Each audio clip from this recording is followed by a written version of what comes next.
Welcome to the 101. I am Andropal, where we talk about tech. Let's get right into the stories just right away. Okay, today we're going to be talking about three stories. The first one is about Amazon, the second one is about Samsung versus Windows, and the third one is about the predictions at CES. Okay, so the first one about Amazon. If you look down below, you'll see there's some annotations there, and those will take you right to the article. The first one is about Amazon's one-click patent. Okay, this is huge because Amazon has this process. I don't know if you've ever ordered from them, but if you order from Amazon, you can do a one-click process where basically you have all your payment information. It has your address. It has all that information on there, and then all you have to do is just one click, boom, and it just comes right to your house. However, that was a patent that they had filed in 1997 and had got it cleared in 1999. Well, the patent was only good up until 2017.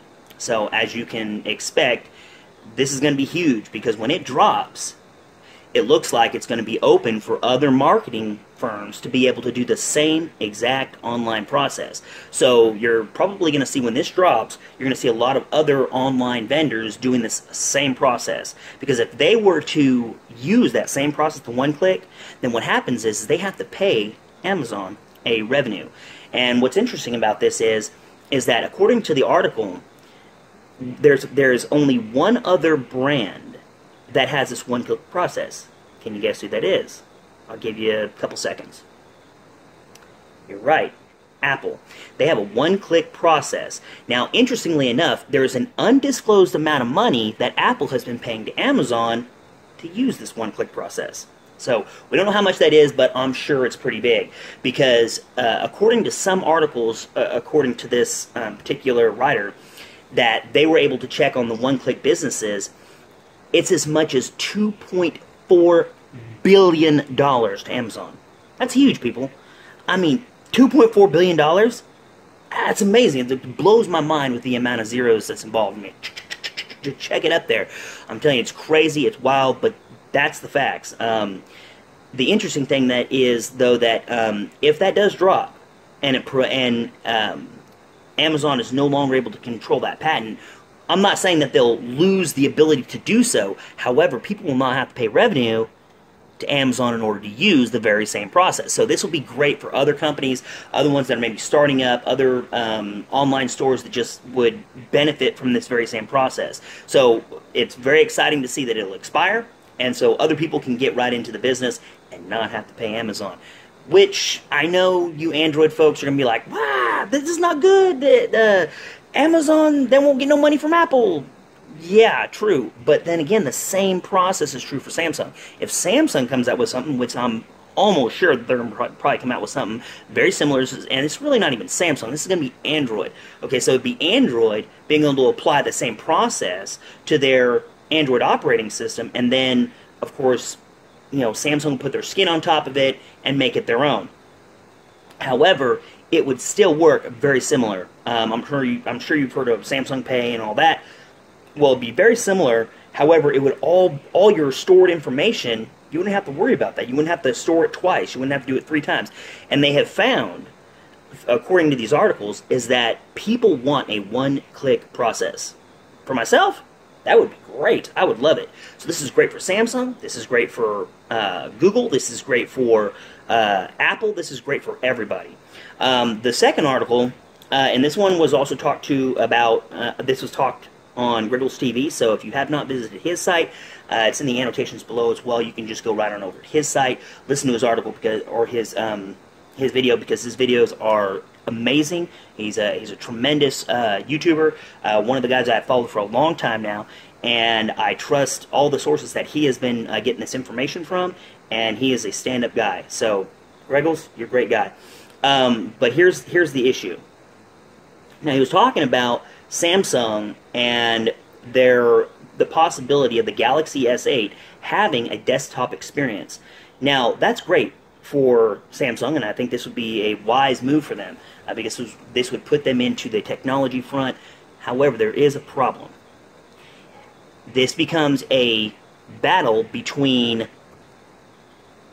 So, as I was saying, the thing that we need to look at here is this is a battle between the Windows environment which is dominated predominantly by Microsoft, and now Samsung is getting into that genre, which this could be good. I mean, there are a lot of good things about it. There are also a lot of bad things about it, because if this is Samsung's kind of big power play, they're going after another one of the big players. This is Microsoft's environment. This is where they dominate, and this is where their powerhouse is, their control. Even Apple is nowhere even close to the predominance of Microsoft PCs currently on the market.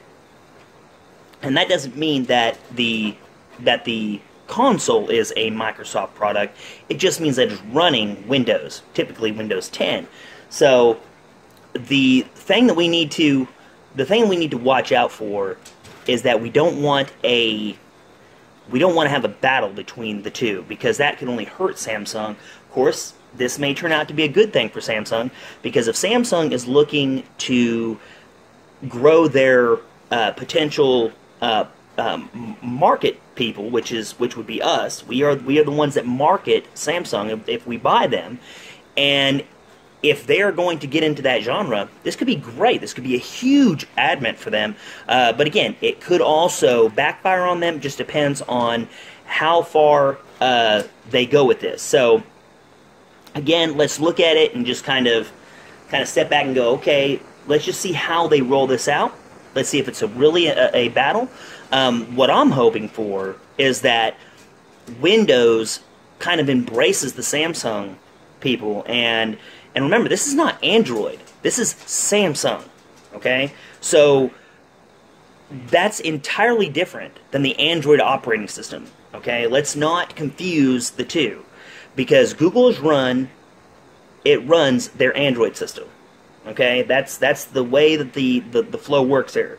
Okay, Samsung runs their mobile devices, which allows that mobile device to hook into a web-style environment, which is what I'm this desktop experience. It kind of gives you a much stronger Windows feel to it, but again, it's going to have to work very well with the Android phones as well.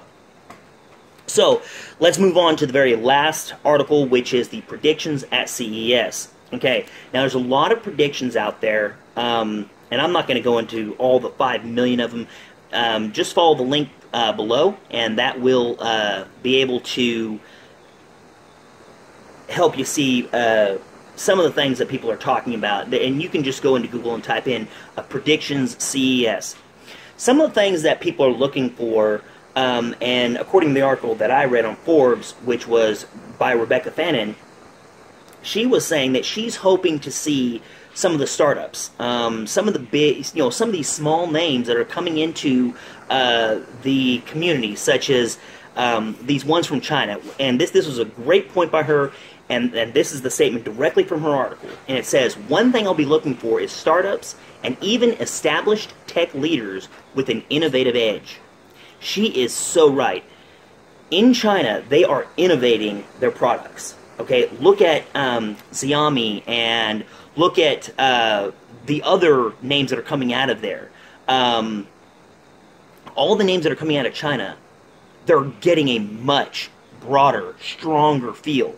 Okay, they're picking up more and more consumers. That doesn't mean that China's going to someday blow past Samsung's numbers, or or past Apple's numbers.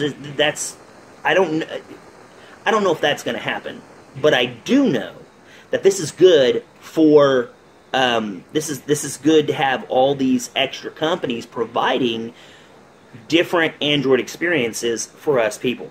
Okay, we the consumers are the ones that benefit from them making this strong push, okay, towards bringing stuff to the market. And so they have some really good stuff out there. I would advise you to look into this. There's names like Alibaba, ZTE, Laeco. They're all going to have booths at CES, or that's the presume that they'll all have one. Now she says that they are. I don't know. I don't have an actual market list. Definitely go to Greggles TV, because he's going to be at CES. He's been invited there, so see what he has to say, because he's probably going to do nightly vids after his experiences in the booths, and this is going to be great because I'm going to watch him as well. This is going to give us, the consumer, a great view towards the future of technology, and I'm just telling you, just some great things on the forefront. So just a lot of great stuff coming out. I'm excited about what 2017 is going to bring. If you look at my previous video, you'll note that I talk about all of the technology that's coming out for this 2017 season. Guys, we are on the cusp of seeing some great stuff getting into our hands. It's not about prejudices. It's not about brand names. It's about what the technology front is giving us, the consumers. Okay? We are getting some amazing stuff. We've got iris scanners, we've got waterproofing, and I only expect that to get better.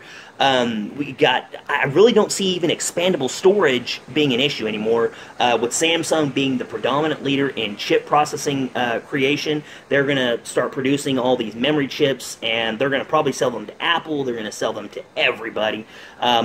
They're just huge on memory.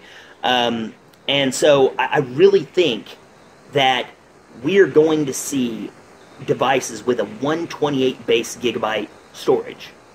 Now, you say, some people are going to say, that's just not enough. That's not enough memory. People, I use 64 gigs. That's just what I use. I don't need any more than that. But then again, there are those people that need it. I know a guy at work, and he told me that he's already maxed out a 128 gig iPhone 6S Plus, because he has a 6S Plus. And he said that he's got the 128 version, and he said, I could go way higher than that. He goes, a 256? He goes, I could go higher than that. Now, grant you, he's got thousands and thousands and thousands of songs. It's what he likes to do. My point is, we are moving right now in the technology area where memory is not going to be an issue. So, like I said, just look at where we're moving, see what we are benefiting from, and what we're going to get to, because I really think expandable storage, I don't see that as a strong medium. Again, phones are getting more and more memory. People are going to go for those memory-based storages. It's just quicker, easier processing. So I just don't see it. Samsung, I think, is going to change that market by putting in their 128 gig base storage. I don't think it's coming out for the S8, but I do think that probably by the S9, we're looking at high-end storage. So anyway, those are the 3 articles. Like I said, I wish you all a happy 2017 season. And like I said, until then, guys, I will see you on the flip side.